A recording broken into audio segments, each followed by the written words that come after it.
नमस्ते। आज हम एक ऐसे विषय पर बात करने वाले हैं जिससे हम में से शायद ही कोई अछूता रहा हो। एक ऐसा कड़वा सच जो सीधे दिल पर चोट करता है। आज के इस विश्लेषण में हम एक बेहद गहरी और मर्मस्पर्शी हिंदी कविता के जरिए धोखे की पूरी बनावट यानी उसकी एनाटॉमी को डिकोड करेंगे। ये सिर्फ चंद लाइनें नहीं हैं बल्कि एक आईना है। जब कोई अपना ही इंसान पीठ में छुरा घोंपता है ना, तो वो झटका कैसा होता है और उसका दिमाग पर क्या असर पड़ता है, आज हम ठीक उसी की गहराई में उतरेंगे। तो चलिए बिना किसी देरी के सीधे इस रचना के भीतर चलते हैं। शुरुआत ही एक ऐसे सीधे वर्ड से होती है जो बिल्कुल अचूक है। जरा इन शब्दों को महसूस कीजिए। जिसे अपना समझा वही सबसे बड़ा बेईमान निकला। ये लाइन सीधे उस कच्चे अनफिल्टर्ड दर्द को छूती है जो किसी करीबी से धोखा खाने के बाद होता है। देखिए, कोई अजनबी चोट पहुंचाए तो इंसान संभल जाता है, लेकिन असली सदमा इस बात का नहीं है कि बेईमानी हुई है। असली सदमा ये है कि ये बेईमानी उस इंसान ने की है जिस पर आंख बंद करके यकीन किया गया था, जिसे अपना माना गया था। ये दुनिया का दस्तूर है कि दुश्मन का वार उतना नहीं खलता जितना किसी अपने का फरेब। ये लाइन हमें ठीक उसी पॉइंट पे लाके खड़ा कर देती है जहां विश्वास टूटकर चकनाचूर हो चुका है। और यहीं से हम इस कविता के पहले मुख्य विषय की ओर बढ़ते हैं, जो है धोखे का आघात, या कह लें द शॉक ऑफ बिट्रेयल। अब यहाँ दो बिल्कुल अलग छोरों का टकराव देखिए। एक तरफ है पूरी तरह से किया गया समर्पण और अटूट भरोसा, जिसे अपना समझा, और ठीक दूसरी तरफ है सबसे बड़ा धोखा, सबसे बड़ा बेईमान निकला। रचनाकार ने इन दोनों विपरीत बातों को एक साथ रखकर जो एक टेंशन क्रिएट किया है ना, वो सच में कमाल की है। ये महज एक वाक्य नहीं है, बल्कि ये किसी की पूरी दुनिया के उलट जाने का नज़ारा है। जब ये दोनों बातें एक ही इंसान में देखने को मिलती हैं, तो जो दिमागी और जज्बाती आघात लगता है, उसे ये विरोधाभास बहुत ही बेहतरीन तरीके से दिखाता है। और ये दर्द तब और गहरा हो जाता है जब दिल से निभाए गए रिश्ते का सिला सिर्फ एहसान फरामोशी के रूप में मिलता है। मतलब कोई दिखावा नहीं था, सब कुछ बिल्कुल सच्चे दिल से था, लेकिन बदले में क्या मिला? सिर्फ एक रूखापन और कृतज्ञता। ये उम्मीद और हकीकत यानी एक्सपेक्टेशन वर्सेस रियलिटी का एक बहुत ही क्लासिक और दर्दनाक उदाहरण है। यह हमें गहराई से समझाता है कि जब हमारी सच्ची भावनाओं का सामना किसी की संवेदनहीनता से होता है, तो वो चोट कितनी गहरी होती है। इस दर्द को बयां करने के लिए कविता में कुछ बेहद शक्तिशाली भाषाई उपकरणों का इस्तेमाल किया गया है।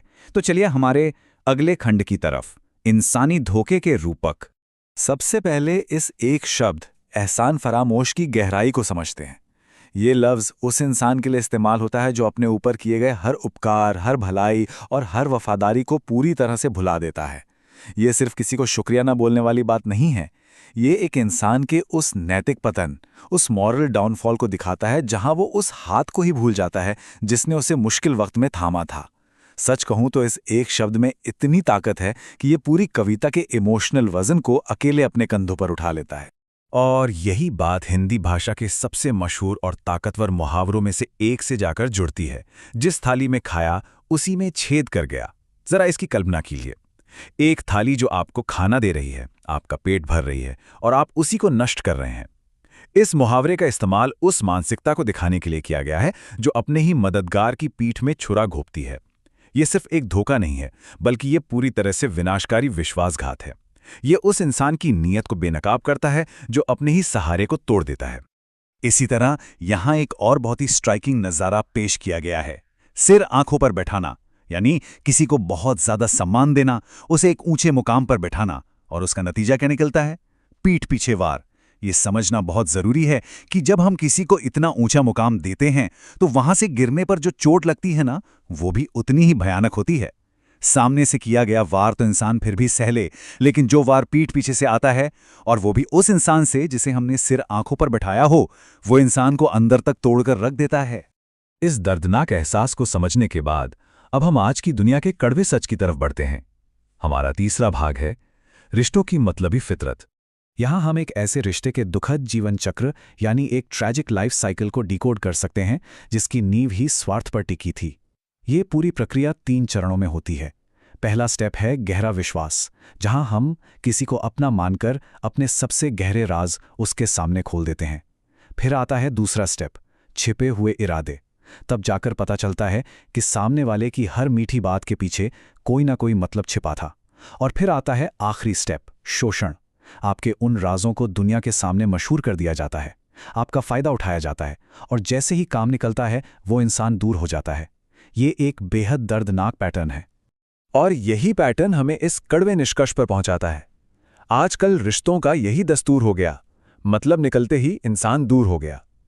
ये लाइन इस पूरे विश्लेषण का एक बहुत ही बड़ा टर्निंग पॉइंट है। यहां बात सिर्फ किसी के पर्सनल दुख की नहीं हो रही है, यहां समाज के एक बहुत बड़े सच को उजागर किया गया है। ये एहसास कि वो रिश्ता कभी असली था ही नहीं, बल्कि महज एक लेन देन था, जो सिर्फ तब तक चला जब तक आपकी कोई उपयोगिता थी। ये बात इंसान का नजरिया हमेशा के लिए बदल कर रख देती है। तो इन सभी कड़वे अनुभवों से गुजरने के बाद आखिरकार क्या निष्कर्ष निकलता है, चलिए देखते हैं हमारे आखिरी खंड में, भरोसे पर सबसे बड़ी सीख। इस पूरी रचना, इस पूरे दर्द का जो अल्टीमेट निचोड़ है, वो इस एक लाइन में छिपा है। ज्यादा भरोसा करना इंसान की सबसे बड़ी भूल। ये कोई मामूली सी बात नहीं है। अपनों से मिले धोखे के बाद गढ़ा गया ये एक बेहद कठोर नियम है। इस कविता का सीधा सा मैसेज यही है कि इस दुनिया में सबसे खतरनाक चीज कोई हथियार नहीं है, बल्कि किसी पर अंधा विश्वास करना है। हम जब भी जरूरत से ज्यादा भरोसा करते हैं, हम खुद को असुरक्षित कर लेते हैं। और सच कहूं तो ये एक ऐसा कटु सत्य है जो कोई किताब नहीं सिखा सकती। ये तो किसी अपने से धोखा खाने के बाद ही समझ आता है। तो आइए इस पूरे विश्लेषण के मुख्य निष्कर्षों को एक साथ समेटते हैं। वक्त के साथ रिश्तों का भ्रम कैसे टूटता है, ये एकदम साफ है। जो इंसान भाई या सबसे करीबी दोस्त जैसा लगता था, वो अचानक दुश्मन बन जाता है। मीठी बातों के पीछे का जो असली चेहरा है, वो हमेशा छुपा नहीं रह सकता। वक्त आने पर वो सामने आ ही जाता है। और आखिर में जो सबसे अपना था, वो पूरी तरह से एक पराया और अजनबी बन जाता है। इस पूरे खेल में जो सबसे बड़ी ताकत है, वो है समय। वक्त ही वो इकलौती कसौटी है जो असली और नकली चेहरों का फर्क दुनिया के सामने लाती है। अब हम इस विश्लेषण के बिल्कुल आखिरी पड़ाव पर हैं। इस कविता ने हमें धोखे की गहरी खाइयों और रिश्तों की कड़वी सच्चाइयों का एक पूरा सफर करवाया। लेकिन जाते जाते ये हमारे सामने एक बहुत ही बेचैन कर देने वाला सवाल छोड़ जाती है। अगर ज्यादा भरोसा करना ही इंसान की सबसे बड़ी भूल है, तो क्या ऐसा कोई भी तरीका है जिससे हम वक्त की चोट पड़ने से पहले ही किसी का असली चेहरा पहचान सकें? क्या बिना विश्वास किए जीना मुमकिन है, या फिर हर भरोसे के पीछे एक धोखे का जोखिम हमेशा छिपा ही रहता है? इस सवाल का कोई एक सीधा जवाब शायद किसी के पास नहीं है, लेकिन ये सोचने पर मजबूर जरूर कर देता है। इस विवेचना में हमारे साथ जुड़ने के लिए आपका शुक्रिया। इस सवाल पर विचार जरूर कीजिएगा।